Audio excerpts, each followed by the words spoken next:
Федосова Гүлжан Рашевна. 1975 жылы 29 шілдеде дүниеге келдім. Білімім жоғары.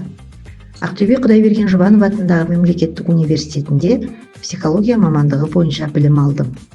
Екінші қайта даярлау курсынан дефектолог мамандығы бойынша білім алдым. Өтілім жалпы 28 жыл. Оның ішінде арнайы дефектология мамандығы бойынша 8 жыл қызмет атқардым. Қазіргі таңда Сақтаған Бәйішев атындағы жалпы орта білім беру мектебінде дефектолог мамандығы бойынша қызмет атқарамын. Педагогикалық тәжірибемде қызмет алушы балаларға түзете дамыту жұмысын жүргізумен қатар оларға жас ерекшеліктеріне, диагноздарына қарай жеке бағдарлама құрып, түрлі әдіс тәсілдерді қолдана отырып, ерекше мән беріп келемін.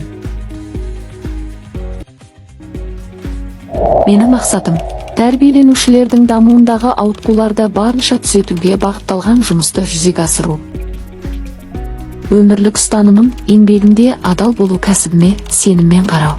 Дефектологияны дәстүрлі және заманауи әдіс тәсілдерін толық меңгеріп, ерекше білімді қажет ететін балалардан көмегімді аямай олардың ортаға қосылуына барлық жағдай жасау.